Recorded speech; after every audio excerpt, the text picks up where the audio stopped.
Este es el tema que en esta noche quiero compartir con vos y es algo que en nuestras vidas debemos de lograr en este tiempo.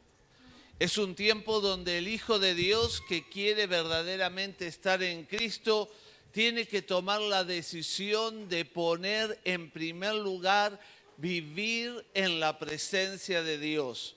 Lo primero que tiene que suceder en nuestros corazones es trazar el camino que nos lleva a caminar junto a Él. ¿Saben por qué es esto tan importante? Porque lo primero que vos decidís en tu vida, cuando vos tomás la decisión, eso es lo que vas a terminar siendo. Porque muchas veces estamos dudando, estamos pensando, bueno, lo voy a hacer, no lo voy a hacer, lo voy a hacer más adelante. Pero la realidad del cristiano tiene que ser buscar a Dios en primer lugar. Por eso es tanto la insistencia que tenemos cuando declaramos, dale el primer lugar a Dios.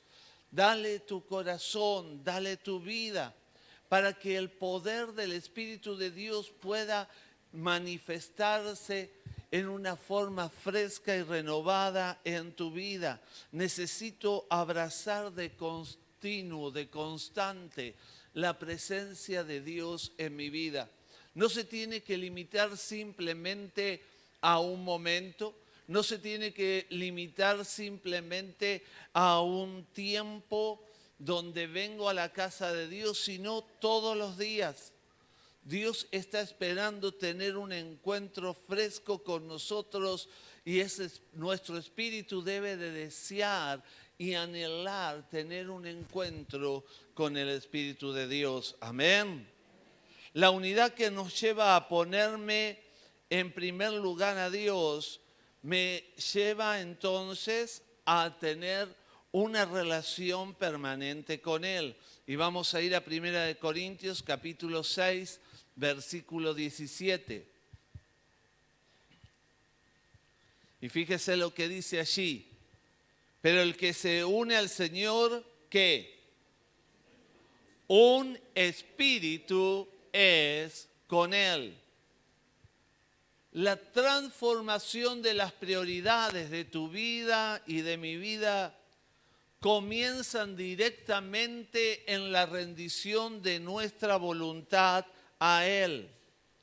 Porque entonces voy a estar uniéndome, como dice la palabra, me uno al Señor para ser uno en Él. Esta unión es inquebrantable, que me lleva a abrazar la presencia de Dios en todo momento y en forma diaria. Amén. Es por eso que es tan importante que entendamos que Dios no se mezcla con los hombres, Dios se une a los hombres. Amén. No es una mezcla, sino que Él se une a ti a través de su Espíritu cuando te rendís a Él, cuando le permitís al Espíritu de Dios tomar el control. Dios conoce todo lo que sucede, pero Él, como Padre, está esperando que vos te rindas. Él no tiene una mentalidad de mezcla, porque en la mezcla, ¿saben qué? En un momento tenemos una cosa y luego otra. Es cuando el cristiano no tiene nada definido. Es un cristiano que está ahí y un tiempo y de acuerdo a la situación piensa y reacciona de acuerdo al mundo, pero luego en algunos momentos reacciona de acuerdo a la palabra. Y Dios no es un Dios de mezcla, Dios es uno y su palabra nos manda a unirnos a Él. Así que cuando vos y yo nos unimos al Señor, recibimos de su luz y esta luz nos lleva a tomar las decisiones correctas, poniendo siempre en primer lugar a Dios. Amén. En esta unidad que nos dice la palabra, pero el que se une al Señor, un espíritu es con Él, se crea una edificación sin retroceso. Cuando verdaderamente yo me uno al Señor, mi vida cristiana comienza a crecer y a crecer y a crecer. Y sigue siempre creciendo porque estoy unido verdaderamente a Él. Le estoy dando siempre el primer lugar. Es allí cuando el Señor entonces comienza a darte de su luz, a darte de su gracia, a revelarte interiormente lo que vos tenés que hacer. Si existe algo que no permite ver el poder de Dios actuando en tu vida, en medio de la vida común y diaria, tenemos que estar pensando, ¿estoy bien unido al Señor? El Padre, a través de su palabra, va a obrar por su espíritu en tu ser y va a producir que suceda un crecimiento el cual se manifiesta día a día. Pero a la inversa, cuando no estamos unidos al Señor, miren, hay algunos síntomas que se presentan. El primer síntoma muchas veces es la inseguridad espiritual. Señor, ¿me habrá perdonado? ¿No me habrá perdonado? ¿Soy salvo? ¿No soy salvo? La otra cosa que produce el no estar bien unido al Señor es que no puedo comprender bien lo que Dios me dice a través de su palabra. Y muchas veces vivo algunas cosas y otras no. Y no es que, ojo, que no la entienda, porque usted lo puede comprender, pero lo que me refiero es que justamente no estoy permitiendo que esa palabra que ya se hizo carne en mi corazón verdaderamente gobierne mi vida. Amén. ¿Entiende? Porque usted conoce muchas cosas de Dios, ¿no es cierto? Pero muchas cosas de las que conoce a veces no la obedecemos. Y Dios está llamando a su pueblo a que puedan unirse a Él totalmente para permitir que su presencia a través de su espíritu pueda guiarte y gobernar tu vida. Muchas veces, cuando no tengo esta unidad en el Señor, uno con Él, vuelvo a la estructura mental antigua, a esa estructura que muchas veces nos hizo daño. Pero, ¿por qué volvemos? ¿Saben? Porque en la medida que vos te unís al Señor y sos un espíritu con Él, Dios te va a llevar a vivir cosas nuevas. Y todo lo nuevo, lo desconocido, muchas veces produce temor. Muchas veces el desafío de Dios que va a hacer a tu vida de poder avanzar, te va a producir temor. Y a veces volvemos a la estructura antigua pensando que no va a pasar nada. Pero Gálatas 2:18 nos recuerda algo. Porque si las cosas que destruí, las mismas vuelvo a edificar, transgresor me hago. O sea, en otras palabras, la tentación va a volver a tu vida a que vuelvas atrás a hacer las mismas cosas. Pero la palabra dice que si cedemos a hacer lo mismo, cumplimos con el mismo proceso de antes, nos convertimos en desobedientes, somos transgresores. Y muchas veces rápidamente decimos, no, yo soy un hijo, una hija de Dios obediente. Pero hay veces que vivimos de acuerdo a nuestras propias costumbres o hemos avanzado, hemos vencido y decimos, total, si después le pido perdón al Señor y listo. Ten cuidado de ser un hombre y una mujer temerosa de Dios. El pedir perdón implica un arrepentimiento que me lleva a un cambio de actitud. Cuando digo, Señor, perdóname, y a los 10 minutos, a la hora o al otro día sigo haciendo lo mismo, no me arrepentí. ¿Saben qué? No hubo perdón. Porque Dios perdona al hombre que viene con un corazón contrito ante Él. Con un corazón que verdaderamente se arrepiente. Si confesamos nuestros pecados, dice Él es fiel y justo para perdonarnos y limpiarnos de toda maldad. Pero en esa confesión tuvo que haber arrepentimiento. Porque Dios no está esperando personas huecas. No tenemos una religión, tenemos una vida en Él. Amén, iglesia. Es por eso tan importante que al mirar esta palabra te des cuenta, porque si las cosas que destruí, las mismas vuelvo a edificar. Ya vencí, ya crecí, ya pasé esa etapa. ¿Por qué vuelvo entonces a hacer lo mismo? Me convierto en transgresor y soy desobediente, y esto no va a permitir que el poder de su presencia renueve mi vida, renueve mis fuerzas. Por eso hay veces que el cristiano no avanza. No es que el Señor siempre te tenga en un desierto. Podés pasar un desierto. Podés pasar una prueba. Pero si vivís en el desierto es porque hay algo que hay que revisar en nuestras vidas, porque la presencia de Dios no se puede hacer presente. Es quizás que estoy siendo transgresor de cosas que sé que no son agradables al Señor. En segundo lugar, acercarme a su presencia, aprendo más del poder de las primeras cosas. Debemos de meditar cómo están siendo nuestras primeras reacciones. O sea, acabo de conocer al Señor, he aprendido de Él, ya sé algo que Dios quiere de mí.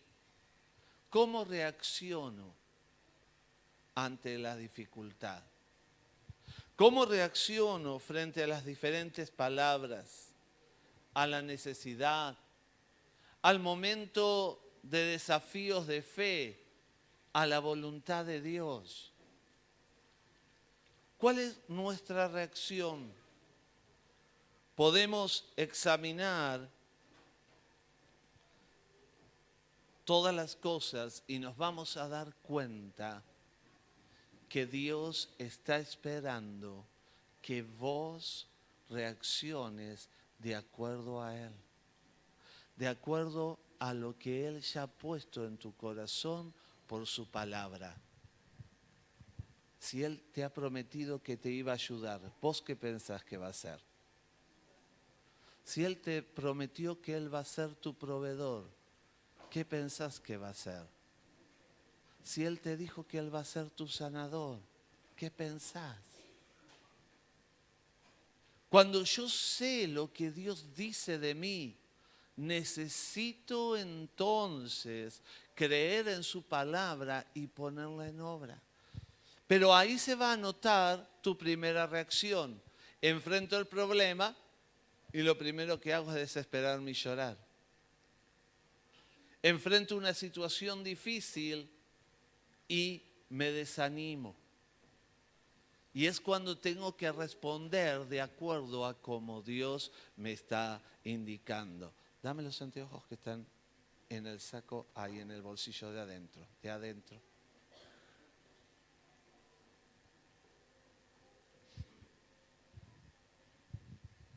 Dios está esperando eso de nosotros y es por eso que Él quiere que vos vivas proclamando y confiando en Él. Dios debe ser lo primero.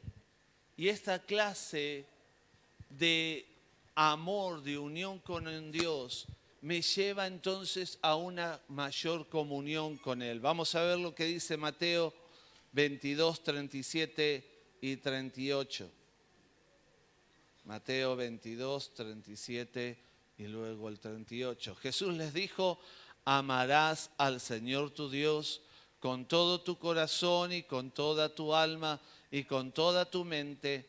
Este es el primero y grande mandamiento. Dios es reiterativo, si usted se da cuenta. Él le recuerda. Dios debe ser el primero en todos los órdenes de nuestra vida. Amén. Es lo único que mantiene la mentalidad para tener libertad y vivir primero y obedecer al Señor siempre.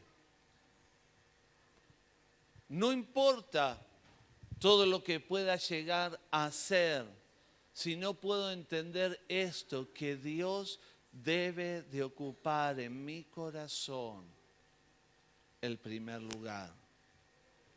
¿Qué es lo primero para tu vida? ¿Es Dios? ¿O es tu vida? ¿O es tu persona? ¿O es tu trabajo? Cuando Dios se ocupa el primer lugar, Él se va a glorificar y te va a glorificar en tu trabajo, en la escuela, en tu familia, como padre, como esposa, como esposo. Porque vas a estar sujeto a vivir de acuerdo a sus principios y eso va a producir bendición. Amén. En tercer lugar, entonces, si yo sujeto mi vida siempre en primer lugar al Señor y esto va a producir bendición, me voy a dar cuenta que Dios dice algo muy importante. Porque hay muchos cristianos que a veces dicen, bueno, yo voy a orar pidiendo la bendición de Dios y no hago nada. Y Dios dice al revés. Dice, primero tengo que trabajar y después voy a cosechar. Porque cuando recibo las promesas de Dios, cuando recibo una palabra de Dios, cuando Dios me da una indicación, Dios está esperando que yo en primer lugar reaccione a esa palabra y trabaje para el cumplimiento de ella para tener cosecha. Este es el principio de Dios, segunda de Timoteo 2:6. Y es algo que nosotros lo vemos más en nuestra zona. El labrador participa de los frutos, debe trabajar. ¿Sí? El labrador, para participar de los frutos, debe trabajar. ¿Es una realidad o no? Si usted no trabaja, no le van a pagar el sueldo. Si usted no siembra, no va a cosechar. Porque hay una realidad ya en la naturaleza, pero esa misma realidad de la naturaleza se va al mundo espiritual. Y si no estás viendo lo que Dios te ha prometido, tengo que pensar, ¿estoy yo trabajando en lo que Dios me ha dicho? ¿Estoy preguntándome qué debo de hacer yo? ¿O me estoy moviendo en la dirección que Dios me indica? Porque hay veces que Dios te da la dirección, te muestra qué hacer y vos haces como Jonás, vas para el otro lado. Pero Dios está esperando que nosotros nos movamos en su dirección. O puedo preguntarme, ¿qué debo de cambiar yo? ¿Qué debo de hacer para que esto que Dios me ha dicho, para que esta promesa de Dios se haga parte en mi vida? Pues cuando yo me uno al Señor, como decíamos en el primer versículo, cuando me uno a Él y soy un espíritu con Él, comienzo a seguir la dirección y la guía del Señor. ¿Y saben qué? Viene la cosecha. Amén. Viene. La cosecha está, porque Dios tiene cuidado siempre de nosotros. Pero primero debo de examinarme a mí mismo y no tengo que examinar la vida del otro. Decirle al que tenés al lado, no examines mi vida. ¿Por qué te digo esto? Porque muchas veces dicen, yo no lo hago porque la hermana, ¿viste? No lo hace. Si el diácono vino así, entonces yo. Si fulano, y sos vos con Dios. De tal manera que Jesús lo va a decir de otra forma y mucho más fuerte. Mateo 7:5. Hipócrita.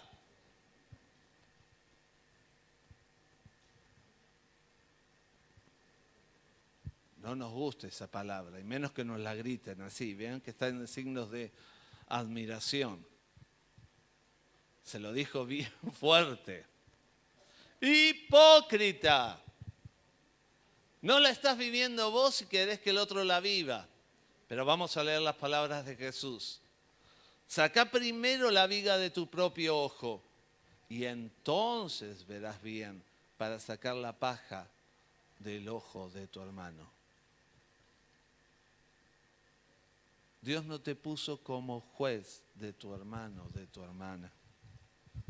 Dios no te puso para criticarlos, para que te excuses, porque lamentablemente muchas veces nos excusamos en la debilidad del otro.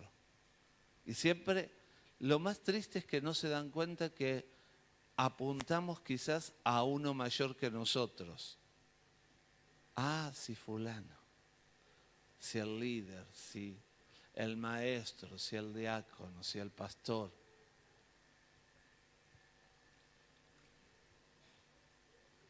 Y no nos damos cuenta que muchas veces que tenemos muchos errores nosotros mismos. Lamentablemente hay veces que medimos en una medida bien apretada, pero queremos que nos bendigan y nos midan a nosotros en una medida bien abundante. Y pobrecito yo. Hermanos, Dios dice, no seas hipócrita. No te excuses en el defecto del otro. Mírate a vos mismo porque yo te estoy llamando, dice Dios, a ser uno conmigo. Porque cuando te unas a mi espíritu, lo que el Señor nos muestra en su palabra, por lo que estamos viendo, es que Él va a derramar de su bendición y va a guiar tu vida y te va a mostrar el camino. Pero una de las pequeñas cosas que muchas veces nos traba el hecho de recibir toda su bendición es justamente esta. Que no entendemos que la vida cristiana es diferente a la sociedad. La sociedad está acostumbrada a criticar a los que están a su alrededor y echarle la culpa al otro. Pero sin embargo, lo primero que tengo que hacer es corregir mi propia vida. Y debo de cambiar mi mentalidad. Hoy lamentablemente los que juzgan son los que nunca han podido ser libres de sus propias debilidades. Y si eres débil en algo, pídele al Señor que Él te fortalezca. Y no que por tu debilidad te conviertas en un hipócrita, como dijo Jesús. En cuarto lugar, el unirme al Señor, ser en Cristo nosotros uno. El llamado al ser uno con el Señor en tu vida debe ocupar el primer lugar. Mateo 8, 21 y 22.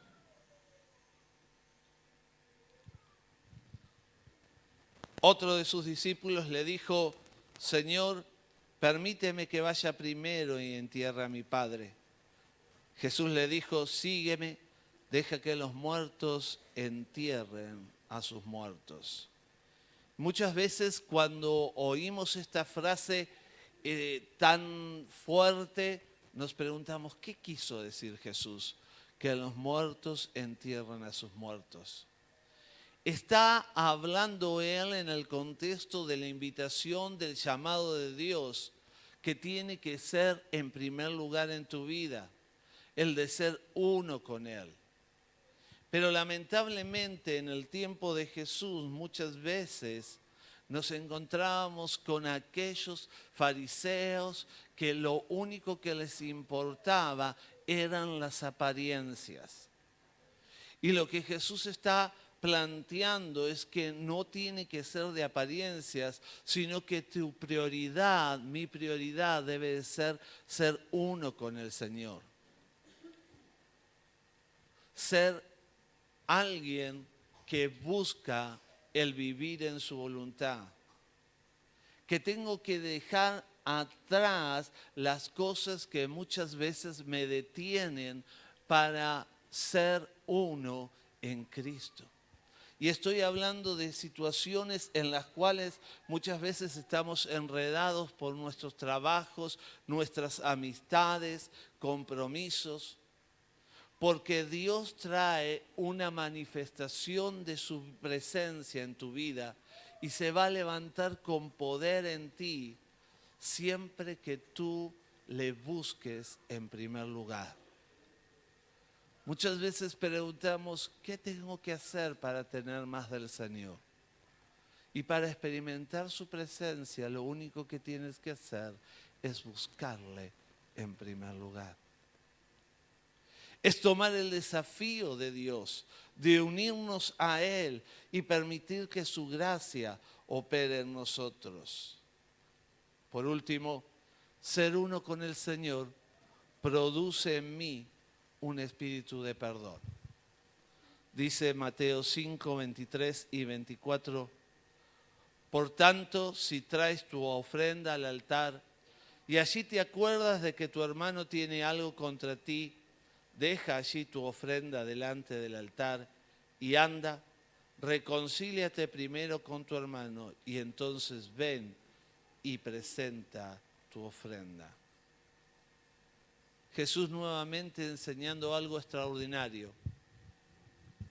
Y Él está tratando de desenmascarar a los fariseos hipócritas que existían en ese momento.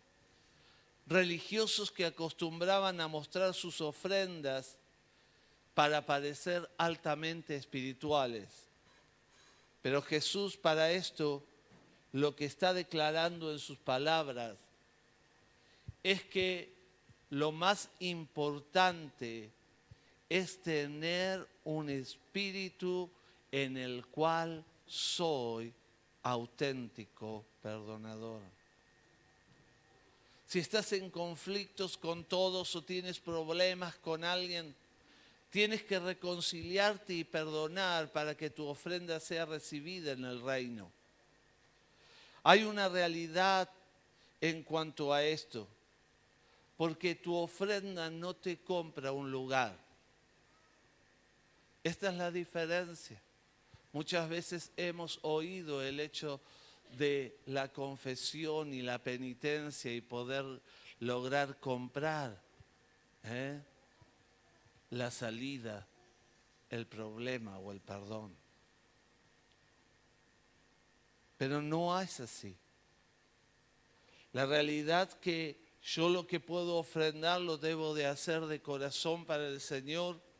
No importa mi cantidad, sino lo importante es con la pureza que yo entrego mi ofrenda a Dios. La pureza que me lleva a vivir con un corazón limpio, con un corazón dispuesto a obedecer a nuestro Señor. Por eso, queridos, en esta noche Dios nos llama a preguntarme y te llama a preguntarte a vos, ¿cómo está tu vida unida a Cristo? ¿Está Cristo en nosotros. Estamos dejando que Él ocupe el primer lugar. Estamos permitiendo que su gracia, su poder actúe en nosotros. Él nos está llamando a que consagremos nuestra vida y nos entreguemos plenamente a Él. Amén. Oremos. Padre, en el nombre de Jesús, en esta hora, Señor, queremos venir a ti. Y en primer lugar pedirte perdón porque muchas veces no te damos ese primer lugar. Perdón, Señor, porque a veces volvemos a la vieja senda. Perdón, Señor, porque muchas veces no tomamos en cuenta lo que tú nos dices. Pero, Señor, en esta noche queremos decirte, aquí estamos. Queremos darte el primer lugar. Queremos ser unos contigo. Señor, ahora opera por el poder de tu Espíritu en nuestras vidas, para que día a día crezcamos en ti y seamos uno en ti. Señor, declaramos tu bendición y tu gracia en nuestras vidas, en el nombre de Jesús. Amén y amén. ¿Ha habido alguien que nos visite por primera vez en esta noche? Quiero pedirte, si es así, que levantes tu mano. Allí, ¿dónde? Allí. Dios te bendiga, bienvenido.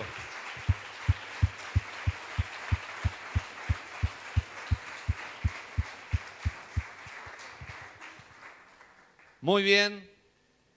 Quiero hacer varios anuncios. En primer lugar, quiero agradecer nuevamente a Omar Molina y a cada uno de ustedes que participó y trabajó en el día de ayer. Muy bien hecho. No traje mi celular, pero quisiera decirles que ya anoche mismo a nivel nacional estaban los comentarios de todo lo que había sucedido. Cuando empezaron a suceder las cosas, la verdad, un aplauso para cada uno y damos gloria al Señor porque Él nos ha utilizado y Él ha operado con poder. La verdad fue hermoso. Espero que lo haya disfrutado el Congreso.